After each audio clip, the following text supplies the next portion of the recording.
Me echaron a la lluvia para robarme la casa. 5 años después demolí su imperio. Enterré formalmente a mi esposo al mediodía. A las 3 de la tarde de ese mismo día, estaba de pie con mi vestido negro de luto, apretando con fuerza las manitas de mis gemelos de 5 años. Es 2 años mayor que yo. Me estampaba un billete arrugado de $20 contra el pecho. Fríamente, me ordenó salir de inmediato de su exclusiva sala VIP del club de campo, porque ahora no era más que una viuda que pedía caridad y arruinaba por completo la estética de los ricos.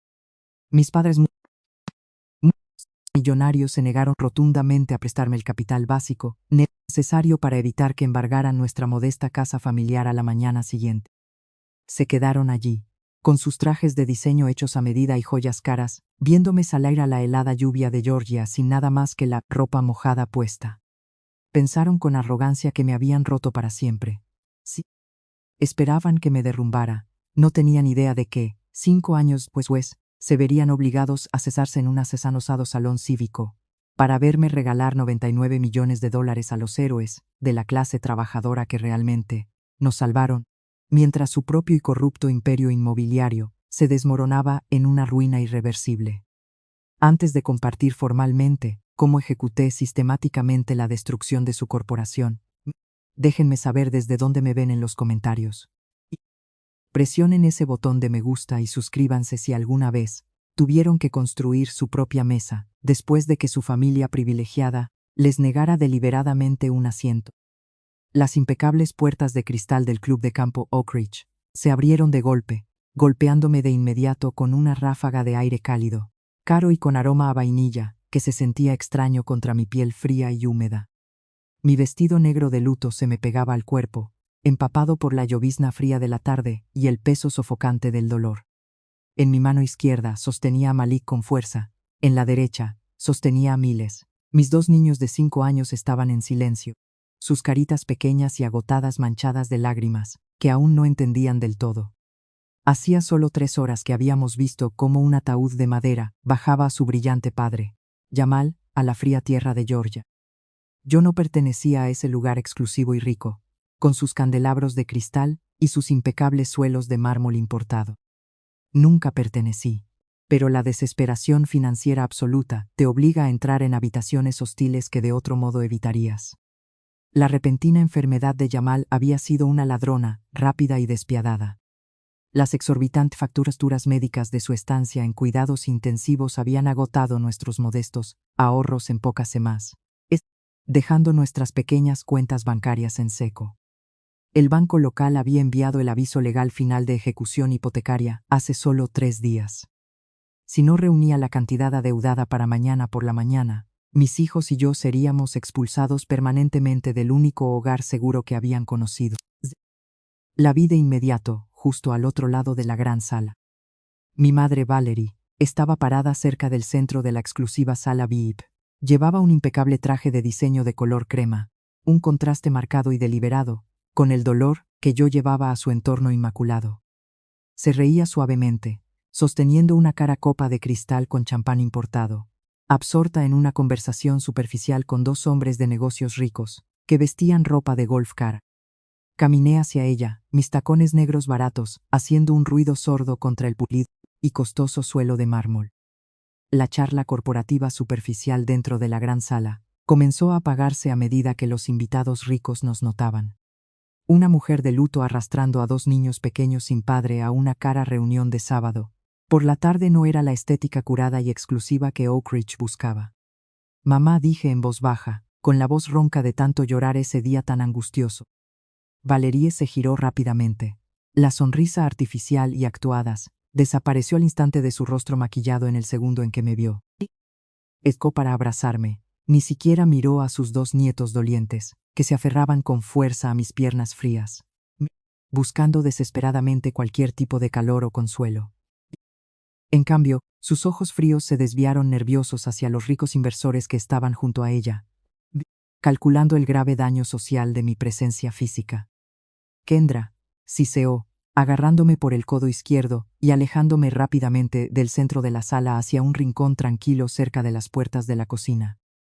¿Qué haces aquí? Estás haciendo un espectáculo.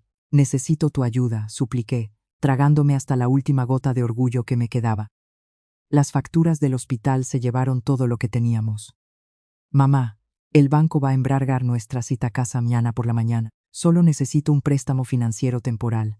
Pagaré hasta el último centavo. Por favor, hazlo por Malik y Miles. Acaban de perder a su padre hoy. No pueden permitirse perder su único hogar mañana. Valerie me miró, y su expresión se endureció hasta convertirse en algo frío, cruel y familiar. Metió la mano en su costoso bolso de diseño. Sentí una breve y desesperada oleada de esperanza ingenua. Tal vez, solo esta vez, la gravedad de la trágica situación rompería su caparazón superficial y vacío. Tal vez finalmente sería una madre de verdad. En cambio, sacó un billete barato y arrugado de $20. Lo presionó contra mi pecho. Toma esto para un poco de gasolina y vete, declaró, bajando la voz a un susurro duro. Esta costosa sala es para la familia y los inversores de alto nivel, Kendra. No es para viudas patéticas que piden caridad. Estás arruinando el ambiente. Miré el papel verde. El insulto me dejó sin aliento. ¿Nos estás echando el día que murió Jamal? Sí. Pregunté, mientras la realidad luchaba por procesarse en mi cerebro agotado. Antes de que Valerie pudiera responder, una mano pesada se cerró sobre mi hombro. Me giré para ver a mi padre Calvin. Llevaba su traje hecho a medida, oliendo a cigarros caros y autoridad absoluta. Es 2 años ejecutivo de una importante empresa de logística.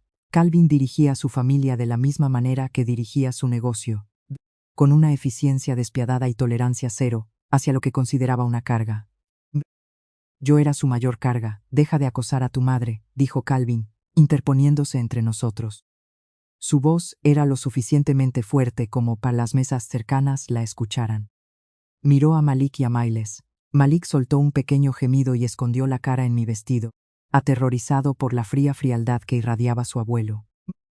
Calvin simplemente se burló de esa muestra de emoción. Te lo advertimos, Kendra, continuó, sus palabras cortando el aire como un cuchillo.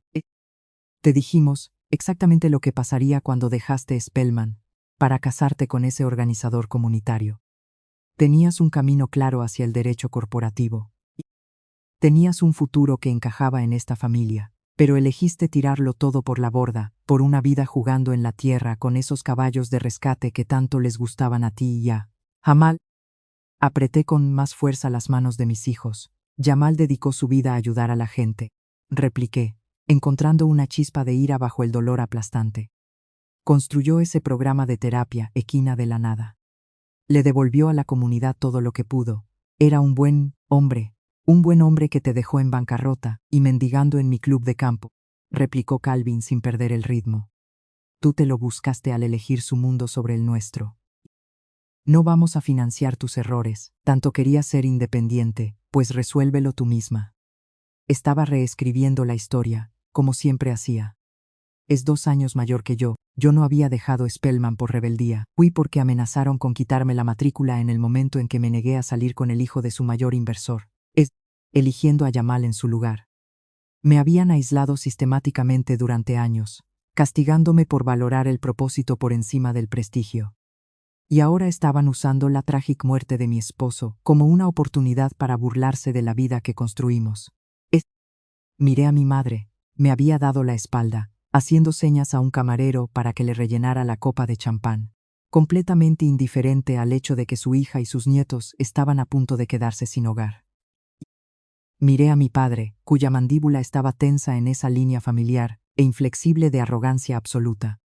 Me negué a darles la satisfacción de mis lágrimas. Dejé que el billete de $20 cayera de mi pecho, viéndolo revolotear hasta el impecable suelo de mármol. No dije una palabra más. Apreté las manos de mis hijos con delicadeza. Vamos, bebés, susurré. Nos vamos. Le di la espalda al club de campo Oak Ridge de Atlanta, saliendo por esas pesadas puertas de cristal de regreso a la implacable tarde gris. La lluvia había arreciado, fría y cortante, empapando mi fino vestido negro, antes incluso de que llegáramos a mi viejo sedán en la esquina, más alejada del aparcamiento. Senté a los niños en sus sillas de seguridad, prometiéndoles que todo saldría bien. Aunque no tenía ni idea de cómo iba a cumplir esa promesa, me puse al volante, limpiándome la lluvia y las lágrimas de la cara. Mis manos apretaron el volante, mi mente repasaba opciones imposibles. De repente, Mi teléfono sonó dentro de mi bolso, lo saqué y la pantalla iluminó el interior oscuro del coche. Era un mensaje automatizado marcado como urgente de mi prestamista hipotecario. Abrí el correo electrónico y mis ojos escanearon el duro texto corporativo. No era un aviso de ejecución hipotecaria estándar. El mensaje decía que mi deuda no solo había sido procesada para la recuperación bancaria. En su lugar, tanto la escritura de propiedad como la hipoteca pendiente habían sido compradas en su totalidad por una promotora inmobiliaria privada. El nuevo dueño estaba ejecutando una orden de desalojo inmediato. Me faltó el aliento cuando leí el nombre de la firma desarrolladora que aparecía al final del correo. Vanguard Holdings. Era un nombre que reconocí al instante. El nombre que pertenecía al hombre que, en ese preciso momento, estaba sentado en el club de campo, riendo y bebiendo con mis padres. La pesadilla no estaba empezando, estaba siendo orquestada. Una risa burlona y aguda cortó el aire pesado del estacionamiento del club. Miré a través de la ventana empañada por la lluvia. Mi hermana mayor, Chloe, caminaba con arrogancia bajo un paraguas gigante que sostenía un empleado del lugar. Estaba aferrada al brazo de su esposo, Todd. Todd era un acaudalado promotor inmobiliario que había hecho una carrera sumamente lucrativa, gentrificando los mismos barrios que Jamal y yo habíamos dedicado nuestra vida a proteger. Chloe se detuvo a pocos metros de mi coche, levantando la mano para ajustar un enorme colgante de diamantes que descansaba sobre su clavícula. ¿Recibiste el correo, Kendra?, preguntó, con una voz que deslabó una falsa simpatía. Le dije a Todd que se asegurara de que el banco lo enviara antes de que te fueras. Queríamos ser totalmente transparentes contigo. Todd sonrió, una sonrisa fría y depredadora. Compré tu deuda, Kendra, dijo Todd con suavidad, acercándose al coche. Tu padre y yo tuvimos una larga charla sobre tu situación. Decidimos que ya era hora de que aprendieras cómo funciona realmente el mundo. Tienes exactamente 24 horas para desalojar mi nueva propiedad. Sentí como si mis pulmones estuvieran llenos de plomo. ¿Compraste la deuda de mi casa solo para desahuciarme?, pregunté, con la voz temblando por una mezcla de shock y una furia creciente. Jamal apenas acaba de ser enterrado, mis hijos acaban de perder a su padre. Chloe hizo un gesto desdeñoso con la mano.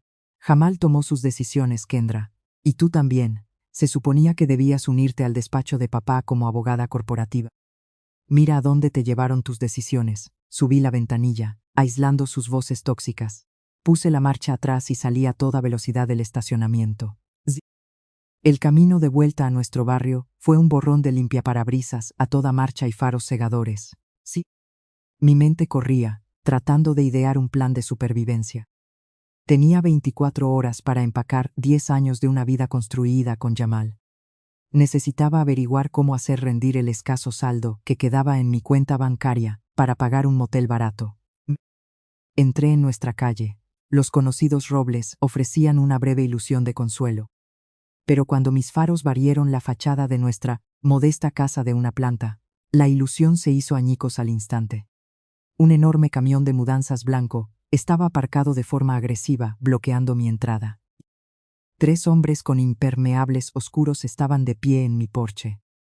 Estaban taladrando activamente la puerta principal. Puse el coche en punto muerto de golpe, con el corazón martillando violentamente contra mis costillas. Les dije a los niños que no se movieran y cerraran las puertas. Salí bajo la lluvia torrencial y corrí hacia la entrada principal. ¿Qué están haciendo?, grité.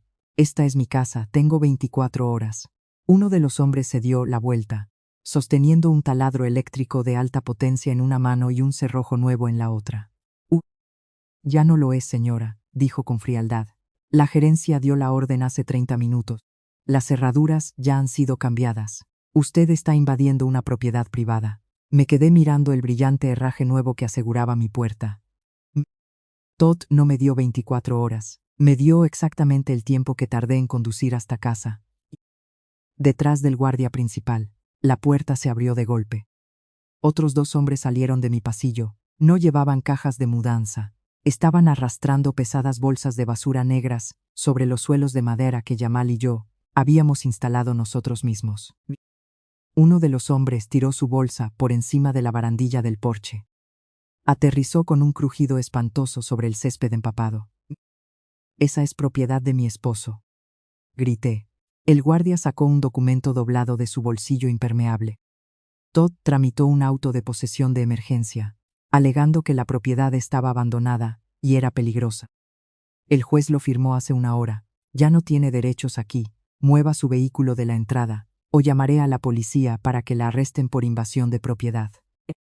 Si me arrestaban esa noche, mis hijos terminarían en el sistema. Todd y Chloe se asegurarían de ello. No podía pelear esta batalla en el porche, en medio del barro. Me di la vuelta y bajé los escalones. Abrí la parte superior de la bolsa de basura negra que acababan de tirar por la barandilla. Dentro, mezclados como si fueran basura, estaban los premios al servicio comunitario de Jamal y los peluches favoritos de mis hijos, ahora empapados en agua de lluvia sucia. Agarré los peluches y regresé a mi coche. Me metí en el asiento del conductor y cerré el seguro. Los niños estaban temblando. Saqué mi teléfono y marqué el número de Sara, mi compañera de cuarto de la universidad en Spelman. «Sara, siento mucho llamarte así», dije atropelladamente. El funeral de Jamal fue hoy, y mis padres dejaron que Todd comprara mi casa. Estamos fuera, bajo la lluvia, sin poder entrar. ¿Podemos, por favor, quedarnos en el suelo de tu sala esta noche? Hubo un silencio pesado y sofocante al otro lado de la línea. «Kendra, vi la publicación de Chloe», dijo Sara finalmente, con un tono que destilaba una lástima incómoda. «Sé que el duelo hace que la gente haga cosas locas. Pero no puedes ir por ahí acosando a tu familia por dinero e inventando estas historias salvajes sobre que Todd te está desahuciando». «¿Qué publicación?» Chloe publicó una actualización hace una hora. Dijo que tuviste un colapso mental en el club de campo. Dijo que intentaste extorsionar a Todd por $1 millón y que amenazaste con arruinar su negocio si no pagaba. Advirtió a todo el mundo que no te siguieran el juego para que busque ayuda psiquiátrica profesional. Me quedé sin aire. Chloe no solo que me quitó mi hogar, se llevó toda mi red de apoyo, había convertido a sus miles de seguidores en redes sociales en un arma para etiquetarme preventivamente como una extorsionadora inestable en pleno duelo. «No puedo ayudarte, Kendra», dijo Sara. La línea quedó muerta. Dejé caer el teléfono en mi regazo. Estaba totalmente aislada. Mis padres millonarios me habían desechado. Mi hermana había orquestado una campaña de desprestigio para asegurarse de que nadie estuviera ahí, para sostenerme cuando cayera. Tenía $20 en mi cuenta, un tanque de gasolina y 2 niños que no habían comido desde el desayuno. De repente, un sonido rompió el silencio del interior del coche. Malik empezó a toser. No era una tos pequeña, era un sonido profundo, húmedo y sibilante que sacudía todo su cuerpecito. Estaba temblando violentamente con su chaqueta de traje húmeda.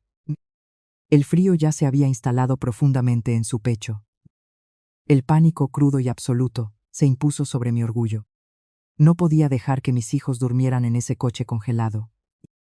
Volví a tomar mi teléfono, abrí mis contactos y marqué el único número que juré que nunca llamaría a menos que fuera una cuestión de vida o muerte. Cuando Jamal y yo nos casamos, sus padres, Isa y Brenda, eran personas orgullosas y trabajadoras, que vivían al día en una casa pequeña y estrecha en el sur de Atlanta. Jamal había pasado su vida tratando de sacarlos de la pobreza. Me rogó que nunca los cargara con nuestros problemas financieros. Pero Jamal ya no estaba, y sus hijos se estaban congelando. El teléfono sonó 2 veces antes de que Brenda contestara. «Brenda, soy Kendra», sollocé, mientras el muro finalmente se derrumbaba. «Estamos afuera, sin casa. Todd se quedó con la propiedad. Tiraron nuestras cosas al barro y los niños tienen mucho frío. Malik está tosiendo y no tengo a dónde ir. Lo siento mucho». Esperé a que hiciera preguntas sobre la publicación de Chloe, sobre por qué mi padre millonario no me estaba ayudando. La duda nunca llegó. «¿Dónde estás, hija?», preguntó Brenda, transformando su voz, que pasó de ser la de una madre afligida a la de acero puro. «Estamos en la entrada. Los guardias nos dicen que nos movamos. Pon las luces de emergencia», ordenó Brenda. «No te muevas ni un centímetro, vamos en camino». 30 minutos agonizantes después, unos faros atravesaron la calle oscura y lluviosa. No era una patrulla de policía ni un elegante todoterreno de lujo. Era una camioneta oxidada de 10 años. El motor rugió ruidosamente al meterse agresivamente en la entrada. bloqueando por completo el paso a los guardias de seguridad. Las puertas de la camioneta se abrieron de golpe. Isaiah y Brenda bajaron directamente al barro profundo y helado. Y las pesadas botas de trabajo de Isaiah golpearon el pavimento mojado con un golpe seco.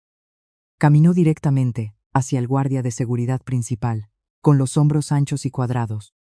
El guardia levantó una mano para advertirle, pero Isaiah apartó sus brazos con la mano callosa de un hombre que pasó 40 años caminando kilómetros como cartero, bajo cualquier condición climática imaginable.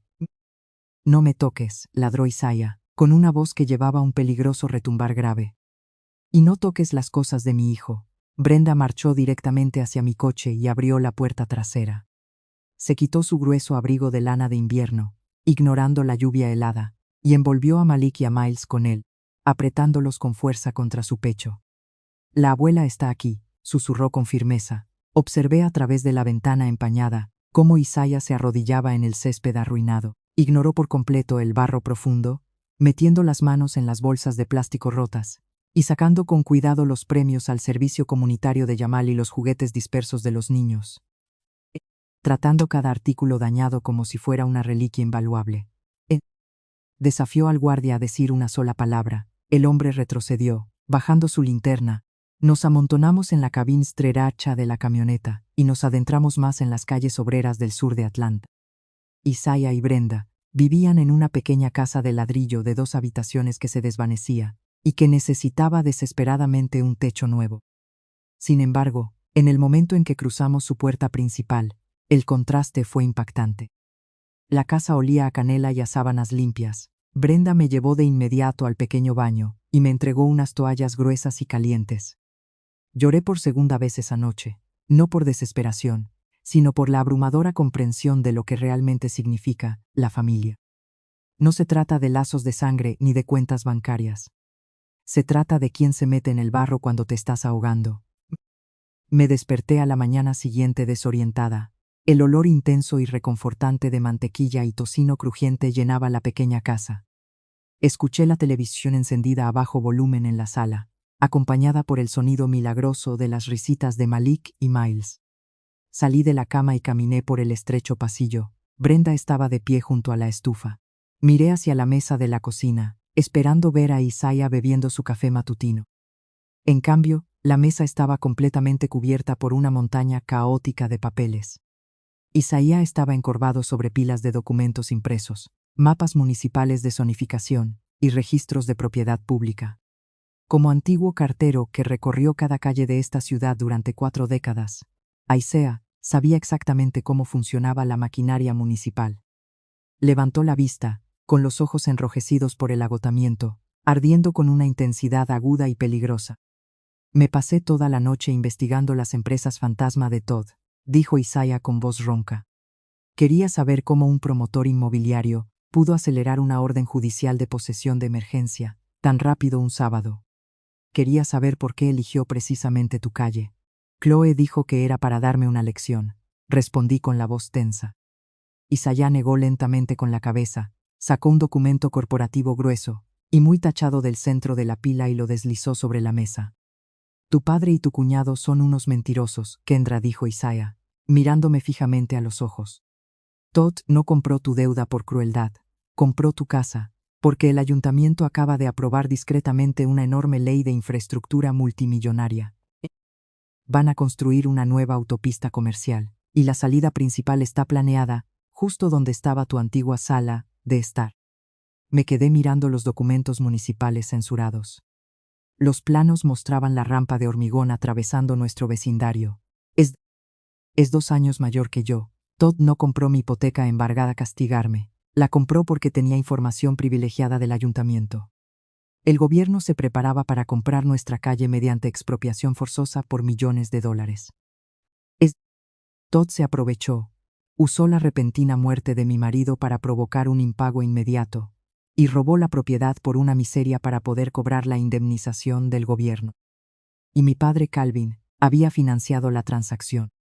Mi propio padre le había dado a su yerno el capital para robarme legalmente mi casa, mientras yo estaba eligiendo un ataúd.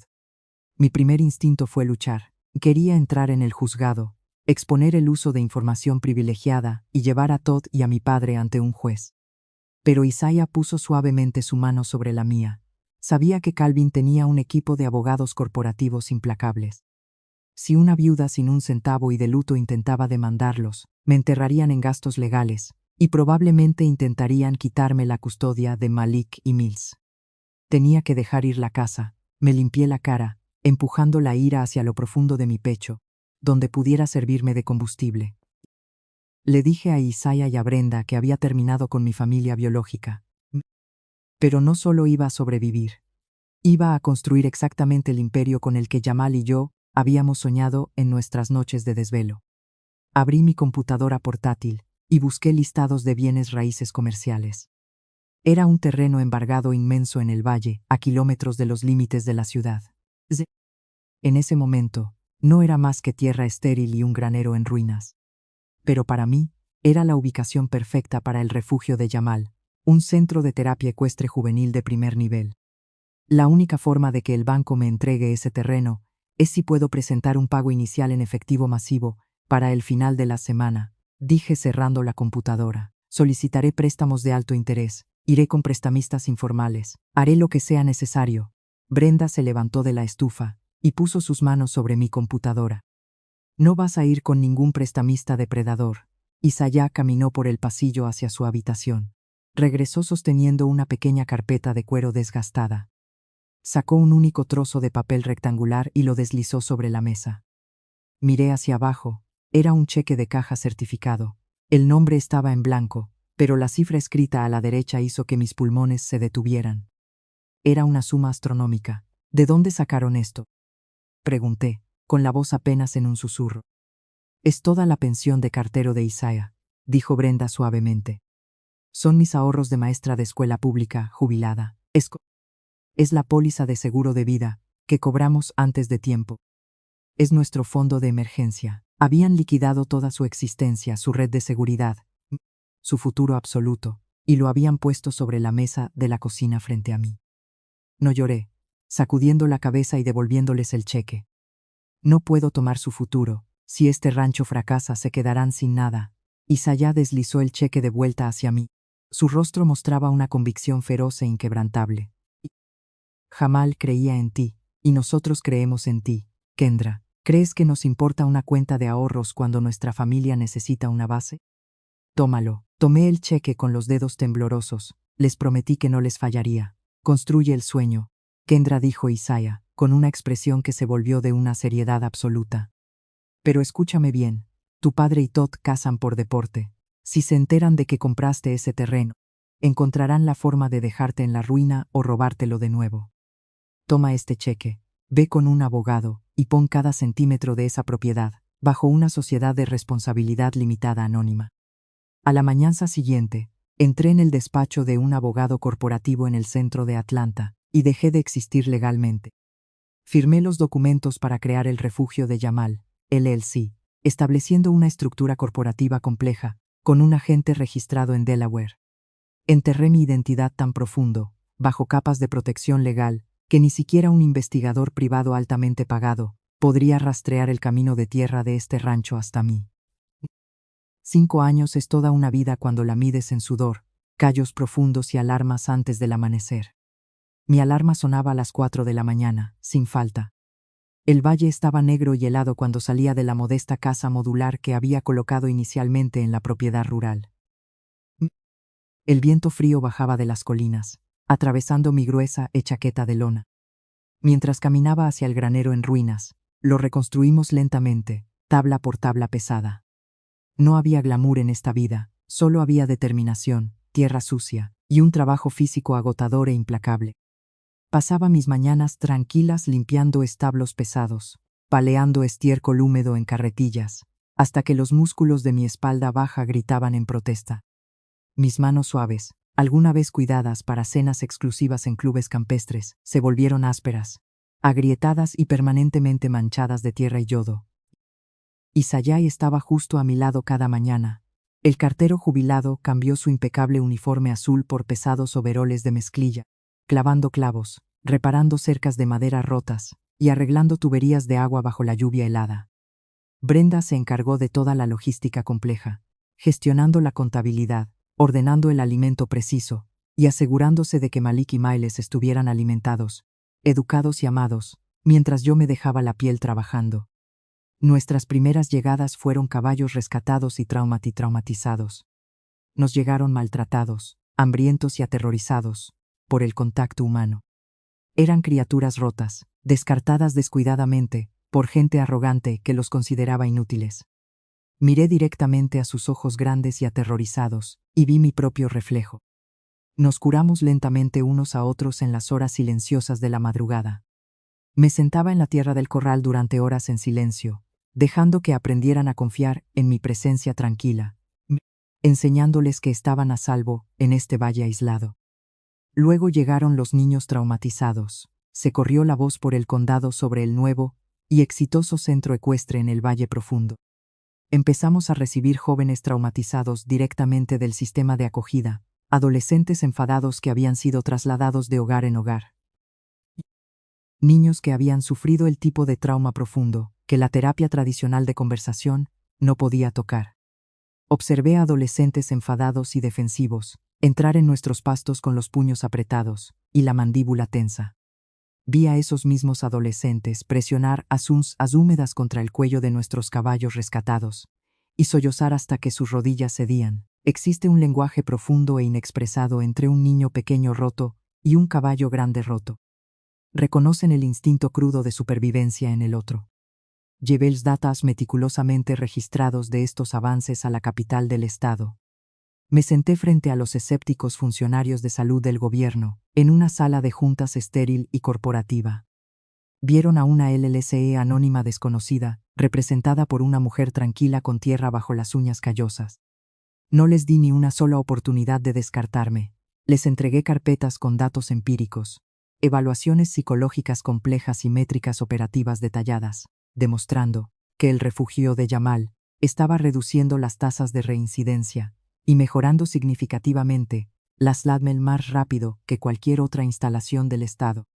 Salí de esa sala de juntas con un contrato estatal de 5 años por varios millones, desde el financiamiento masivo cambió todo, pero mantuve el secreto impenetrable del refugio de Jamal. LLS. El nuevo dinero nos permitió contratar terapeutas especializados en trauma, ampliar masivamente nuestros verdes pastos y construir una pista de equitación cubierta de última generación. Pero yo bloqueé cada uno de los intentos, por pequeños que fueran, que mi tóxica familia biológica hizo para localizarme. Cambié mi número de teléfono personal, cerré mis antiguas cuentas bancarias, configuré apartados postales seguros e imposibles de rastrear para cualquier correo personal inevitable. De vez en cuando, noticias de mi antigua vida se filtraban por las grietas. Sara, mi antigua compañera de cuarto de la universidad, intentó contactarme a través de una vieja dirección de correo electrónico que ahora uso exclusivamente para correo basura. Me envió un enlace digital a un artículo de la revista Atlanta Luxury Living. La brillante portada mostraba a Chloe y Todd posando con orgullo frente a su enorme megamansión de casi 2.000 metros cuadrados. El titular elogiaba a Todd como un promotor inmobiliario visionario que recientemente había cerrado una compra gubernamental de infraestructura. Miré fríamente la foto digital de mi engreída hermana, cubierta de diamantes caros, posando sobre las ruinas de lo que fue mi sala de estar. Se rumoreaba que Chloe le contaba frecuentemente a sus amigos, adinerados de la alta sociedad, que yo había sufrido un colapso mental, que había perdido la custodia de mis hijos, y que vivía patéticamente en un parque de casas rodantes barato, demasiado avergonzada como para mostrar mi rostro arruinado. Ellos vivían felizmente en su fundación benéfica. Los contratistas de seguridad privada que Jamal había contratado soltaron sus armas y retrocedieron lentamente. Sucedió en una tranquila tarde de martes. El valle estaba perfectamente en calma. El único sonido era el crujido rítmico de los caballos de rescate masticando heno. Caminaba hacia la oficina principal con una carpeta de inventario de alimento, cuando un agudo mecánico rompió el silencio. Me detuve en seco, protegiéndome los ojos del sol brillante. Flotando a 15 metros sobre la pista principal de equitación, había un dron comercial negro y elegante. La lente de su cámara giraba, grabando meticulosamente la disposición de la propiedad, los nuevos establos y los extensos pastizales. Se mantuvo allí durante 10 agonizantes segundos, violando la privacidad de mi santuario, antes de girar bruscamente y alejarse a toda velocidad hacia el camino de acceso. Un nudo frío y pesado se formó en la boca de mi estómago. Los promotores inmobiliarios no hacen volar drones comerciales sobre terrenos agrícolas privados, a menos que los estén mapeando. No dormí esa noche. Me senté en la mesa de la cocina observando el camino de acceso hasta que salió el sol. A la mañana siguiente, el cartero condujo su camión hasta la oficina principal, en lugar de dejar la entrega en el buzón de la carretera. Me entregó un sobre grueso, que requería una firma certificada. La dirección del remitente pertenecía a la Comisión de Zonificación y Planificación de la ciudad. Mis manos estaban entumecidas mientras llevaba el sobre a mi escritorio. Dentro había una notificación formal y legalmente vinculante de una reevaluación municipal de tierras. Un enorme conglomerado de desarrollo corporativo había atencebosado a la ciudad que embargara todo el valle mediante leyes de expropiación forzosa. Alegaban que el terreno era necesario para un complejo recreativo y un embalse comercial de uso múltiple que beneficiaría a todo el condado. Bajé la vista hasta el final de la petición para encontrar el nombre del promotor corporativo que había presentado la orden judicial. Vanguard Holdings. Todd estaba haciéndolo otra vez. 5 años después de haberme robado la casa de mi familia, mediante un acuerdo de información privilegiada, había puesto sus ojos en mi valle. No tenía ni la menor idea de que el anónimo Jamal's Haven LLC pertenecía a la viuda sin un centavo a la que él había arrojado al barro. Para Todd, esto era solo otro lucrativo y masivo robo de tierras. El ayuntamiento celebraría una audiencia pública abierta sobre la petición de expropiación ese viernes por la tarde. Si el consejo aprobaba la propuesta comercial de Todd, el Estado obligaría a Jamal's Haven LLC a vender el terreno a una fracción de su valor real, y las excavadoras destruirían todo lo que habíamos construido. Isaiah estaba de pie en el umbral de mi oficina, habiendo leído la carta por encima de mi hombro. Tenía la mandíbula tan apretada que los músculos le saltaban en la mejilla. «Vamos a luchar», dijo Isaiah con la voz grave y peligrosa. «Esta vez no vamos a huir, Kendra. Iremos a esa reunión del ayuntamiento y expondremos cada uno de los negocios sucios que ha hecho». «No», respondí, mientras una calma fría y afilada como una navaja me invadía. «No solo vamos a exponerlo, Isaiah, vamos a aniquilarlo». Pasé los siguientes 3 días encerrada en mi oficina, utilizando la arquitectura de datos que había construido para el Departamento de Salud Estatal. Crucé los registros fiscales públicos de Vanguard Holdings, con los cambios de zonificación municipal privados de los últimos 5 años. Es 2 años el rastro del dinero. Todd no solo tenía tiesuer esos, estaba sobornando a 3 miembros clave del ayuntamiento, a través de cuentas fantasmas en el extranjero para que aprobaran proyectos de infraestructura, justo donde él había comprado recientemente terrenos baratos y embargados. Mi padre Calvin financiaba activamente las adquisiciones iniciales y se llevaba una comisión del 40% de los enormes pagos gubernamentales. Dirigían un sindicato criminal multimillonario disfrazado de desarrollo inmobiliario. Llegó la noche del viernes. La sala del ayuntamiento estaba llena de reporteros locales, promotores adinerados y ciudadanos preocupados. Me senté en la última fila del auditorio, vistiendo un traje ejecutivo elegante y a medida. Me mezclé entre las sombras, un fantasma esperando el momento perfecto para atacar. Todd subió al podio frente a la sala, vistiendo un impecable traje a medida. Presentó con confianza su propuesta para el embalse del valle, usando renders digitales brillantes y proyectando un aura de benevolente responsabilidad corporativa. Chloe estaba sentada en la primera fila, luciendo sus diamantes, radiante de orgullo por su esposo. Mi padre estaba sentado a su lado, asintiendo con arrogante aprobación. Este embalse proporcionará infraestructura esencial y valor recreativo al condado, concluyó Todd, ajustándose su costosa corbata. El actual propietario del terreno, una sociedad de responsabilidad limitada ausente, lamentablemente ha permitido que la propiedad se estanque. La expropiación forzosa es el único camino lógico a seguir por el bien común de esta comunidad. Los miembros del consejo Los mismos hombres a quienes Todd sobornaba en secreto asintieron al unísono. El alcalde preguntó si había algún comentario público antes de pasar a la votación final. Me levanté desde la última fila. El sonido de mis tacones, golpeando el suelo de madera pulida, resonó en la silenciosa sala. Tengo un comentario, señor alcalde, dije, proyectando mi voz con una autoridad gélida innegable.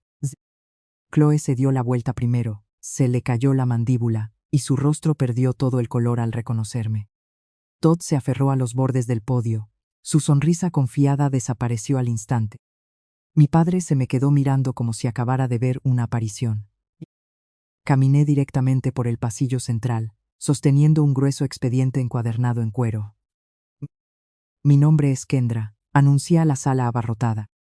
Y soy la única dueña, fundadora y directora ejecutiva de Jamal's Haven LLC. Mi terreno no es una propiedad abandonada. Es el santuario de terapia de trauma, equino financiado por el estado más importante de la región, que genera tasas de recuperación de salud mental, más altas que cualquier otra instalación en su distrito. Me detuve justo enfrente del estrado del consejo, a pocos metros de un Todd paralizado. Además, continué, abriendo el expediente, Vanguard Holdings no tiene absolutamente ningún interés en construir un embalse recreativo. Todd pretende revender el terreno al Estado para obtener unas ganancias multimillonarias, exactamente como hizo hace 5 años, cuando utilizó información privilegiada para comprar mi casa embargada pocos días, antes de que este consejo aprobara una carretera comercial a través de la propiedad. La sala estalló en murmullos de sorpresa. El cuerpo de prensa en la primera fila se apresuró a encender sus grabadoras. Esto es difamación, gritó Todd, con la voz quebrada por el pánico. Saquen a esta mujer. Es una mujer delirante y amargada con antecedentes de inestabilidad mental. Ignoré su arrebato y entregué el expediente directamente al secretario municipal. En ese archivo, declaré fríamente, encontrarán pruebas forenses irrefutables de que Todd y su principal financiero es 2 años mayor que yo, Calvin, han desviado más de $12 millones en sobornos ilegales a través de cuentas en el extranjero directamente a 3 miembros de este mismo ayuntamiento para asegurar las aprobaciones de expropiación. Los 3 miembros corruptos del consejo se pusieron pálidos como ceniza. El alcalde golpeó su mazo, tratando desesperadamente de mantener el orden, mientras la sala caía en un caos absoluto. Ya he enviado la huella digital de estas transacciones a la División de Delitos de Guante Blanco del FBI, añadí con calma, girándome para mirar directamente a mi padre y a Todd. Creo que en este preciso momento están ejecutando órdenes de registro en su sede corporativa. Todd colapsó hacia atrás, tropezando contra su silla. Chloe se cubrió el rostro con las manos. Mi padre se quedó congelado en puro terror, dándose cuenta de que la hija, sin un centavo, a la que había descartado bajo la lluvia, acababa de orquestar sistemáticamente la destrucción total de su imperio. Esa noche, el ayuntamiento rechazó por unanimidad la petición de expropiación, en un intento frenético por distanciarse del escándalo. Pero las acusaciones federales llegaron una semana después. Todd y Calvin fueron arrestados por fraude electrónico masivo, conspiración y soborno. Sus activos fueron congelados, sus negocios liquidados, y ambos fueron sentenciados a 20 años en una prisión federal. El proceso de construir Jamal's Haven desde cero no fue solo una reconstrucción física de una propiedad abandonada.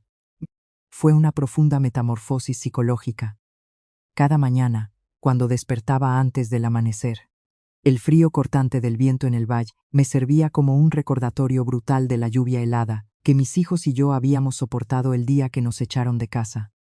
Ese recuerdo ya no era una fuente de trauma paralizante, se había cristalizado en un motor oscuro e implacable de motivación absoluta. Canalicé cada gramo de dolor, cada pizca de rabia por la traición de mi propia sangre, en el trabajo físico de restaurar estas tierras. Mis padres pasaron toda su vida adorando la estética superficial de la inmensa riqueza. Valoraban la fachada vacía de las membresías en clubes campestres, los trajes de diseñador importados y el poder silencioso y arrogante de manipular el mercado inmobiliario local. Creían que la pobreza era una falla moral y que la compasión era un riesgo corporativo imperdonable. Al echarme, pensaron que estaban cortando una rama débil para preservar la fuerza de su árbol tóxico. pero habían entendido mal la arquitectura básica del poder. El poder real no se hereda en una sala exclusiva, se forja en los momentos más oscuros y desesperados de la supervivencia humana. El primer año fue brutal. Operamos con un presupuesto mínimo, dependiendo totalmente de la pensión postal de Isaiah y los ahorros de la maestra, Brenda. Aprendí a estirar cada dólar más, de lo que mi padre jamás tuvo que hacer en toda su carrera corporativa. Regateé con proveedores locales de alimento, aprendí a soldar yo misma las puertas de acero rotas, y pasé incontables horas estudiando subvenciones agrícolas estatales en la biblioteca pública. No teníamos el lujo de fracasar. Cada vez que el agotamiento físico extremo amenazaba con vencerme, miraba hacia los vastos pastizales y veía a Malik y a Mills, riendo mientras perseguían a los perros rescatados a través de la hierba alta. Su alegría libre de cargas era el único retorno de inversión que yo necesitaba.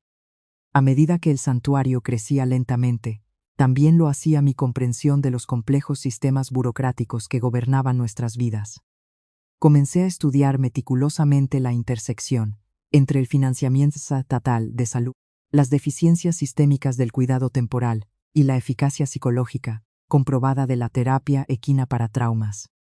No solo quería dirigir una pequeña organización benéfica, quería construir una institución a prueba de balas, financiada por el Estado, que ningún desarrollador corrupto o ayuntamiento hostil pudiera tocar jamás.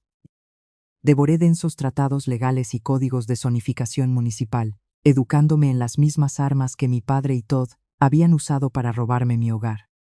Aprendí cómo los conglomerados corporativos utilizaban empresas fantasma anónimas, ocultar activos tóxicos y lavar contribuciones ilegales de campaña.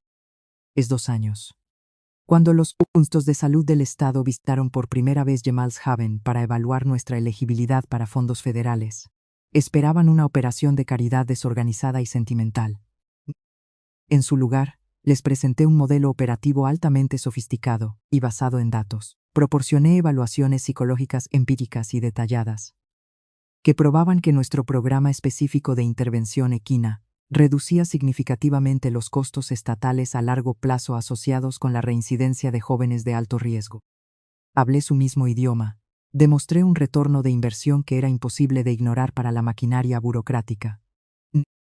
El contrato estatal de varios millones de dólares, que resultó de esto, fue el punto de inflexión. Pero también me exigió elevar la confidencialidad de Gemelshaven LLC. Sabía que si mi padre o Todd descubrían mi repentino éxito financiero, buscarían incansablemente una vulnerabilidad. Intentarían aprovechar sus conexiones políticas para congelar mi financiamiento estatal. O tratarían de iniciar una adquisición corporativa hostil del santuario, solo por despecho.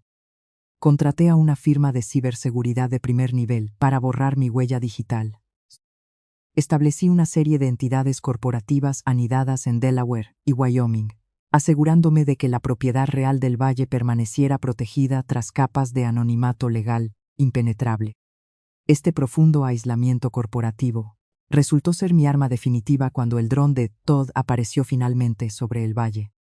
Cuando recibí la petición de expropiación por utilidad pública, no entré en pánico. No sentí la desesperación aplastante que me había paralizado en mi viejo sedán hace 5 años. Sentí la ejecución fría y precisa de una trampa perfectamente tendida cerrándose por fin. Mi investigación forense sobre Van Gur Holdings fue una clase magistral de excavación digital. Utilizando la arquitectura de datos altamente segura que desarrollé originalmente para procesar registros de salud estatales sensibles, comencé a cruzar las declaraciones de impuestos públicas de Todd con los cambios de zonificación privados y no listados aprobados por el ayuntamiento local en el último lustro. El patrón de corrupción era descaradamente obvio, una vez que sabías exactamente dónde buscar. Todd no era un brillante desarrollador inmobiliario. Era un parásito corporativo con muchas conexiones.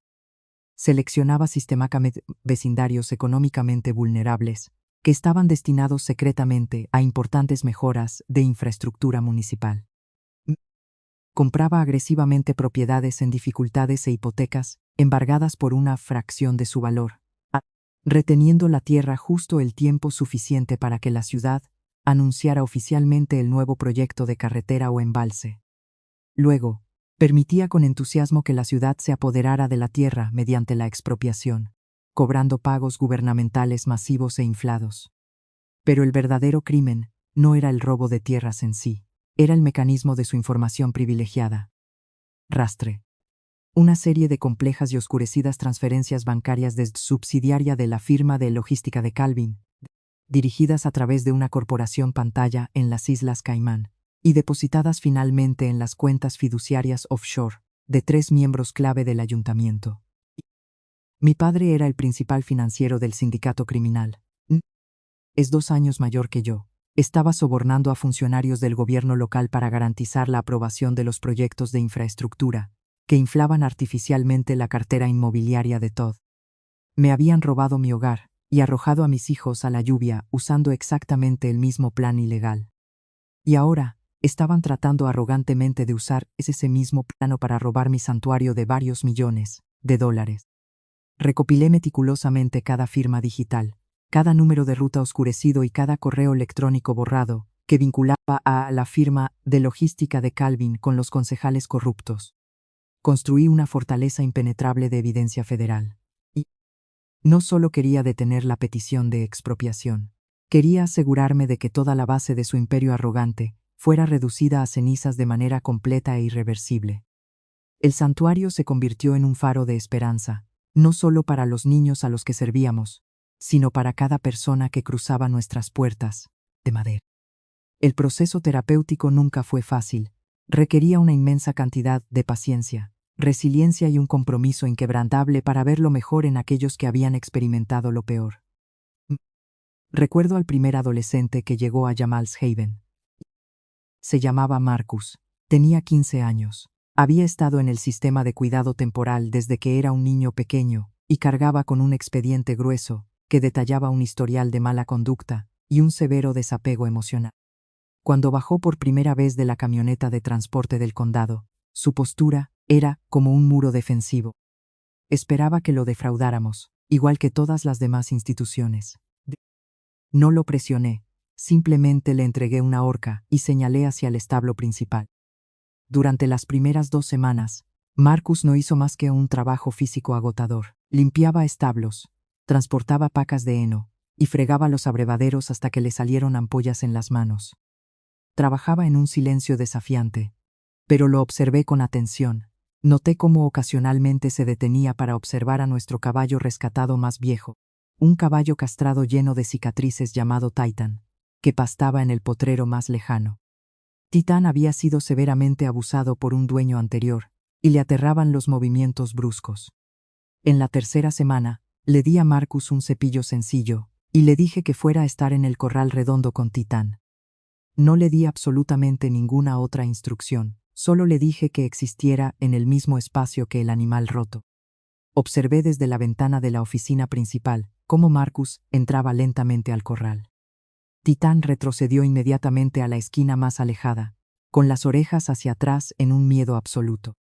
Marcus no intentó acercarse, simplemente se sentó en la tierra dura, cruzó las piernas y esperó.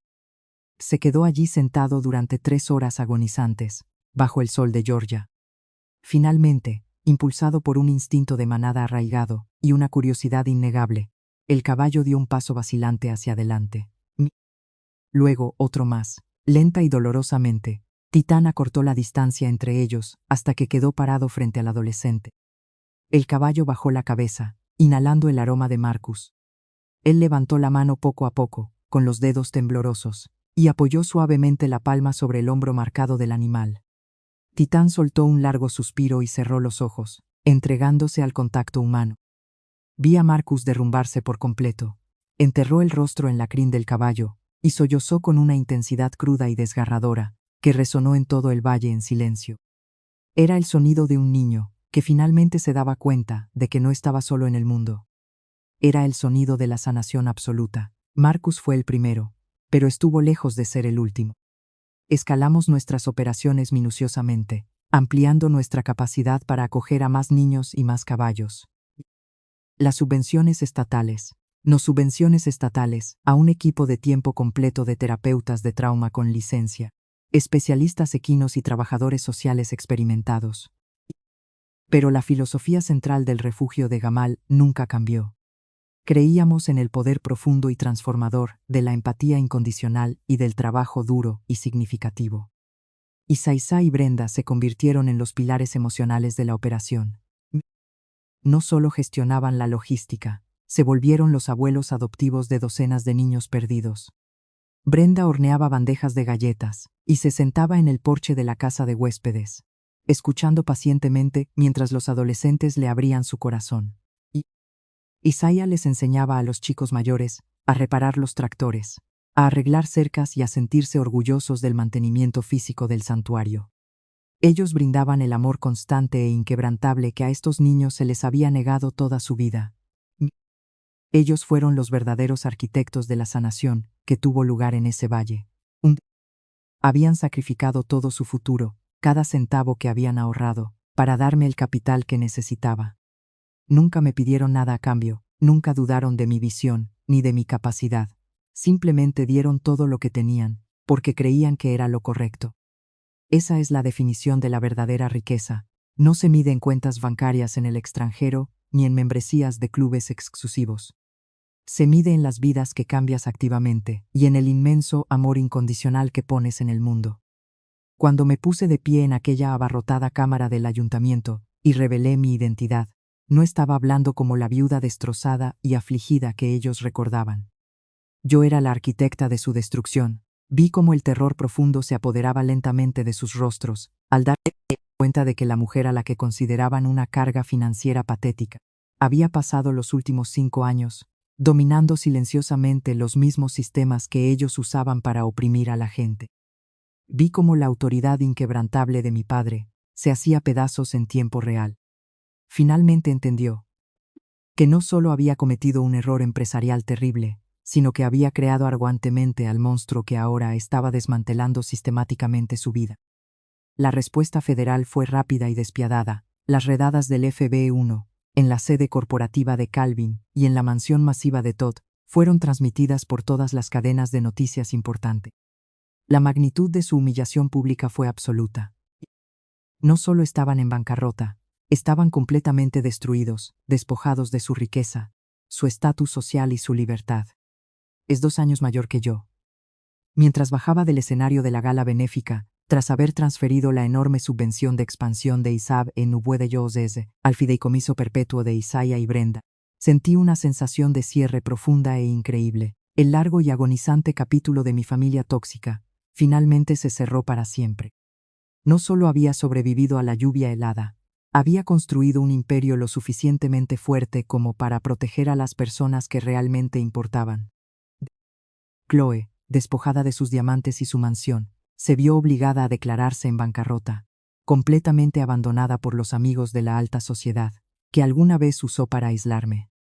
Exactamente 1 año después de que fueran sentenciados, me paré en el gran escenario de una exclusiva gala benéfica en Atlanta. El refugio de Jamal acababa de recibir una subvención federal masiva de $99 millones para construir santuarios de terapia en todo el país. Miré hacia el salón de baile abarrotado y mis ojos encontraron a las 2 personas que más me importaban. Isaías y Brenda estaban sentados en la mesa principal, vestidos con elegantes trajes formales, radiantes con un orgullo absoluto. Hace 5 años, salí de un club de campo sin nada más que a mis hijos y lo que llevábamos puesto, dije ante el micrófono, mientras mi voz resonaba en la sala silenciosa y cautivada. Sobreviví porque 2 héroes de clase trabajadora vaciaron los ahorros de toda su vida, arriesgando su propia supervivencia, para darle a una viuda afligida una segunda oportunidad. Esta noche, transfiero oficialmente el capital de expansión inicial de $99 millones a un fideicomiso perpetuo administrado totalmente por Isaías y Brenda. El salón de baile estalló en una ovación masiva de pie. Bajé del escenario y abracé a mi verdadera familia. No solo había sobrevivido a la lluvia, había invocado la tormenta que lavó la podredumbre tóxica para siempre, dejando atrás un imperio construido sobre un amor absoluto e inquebrantable.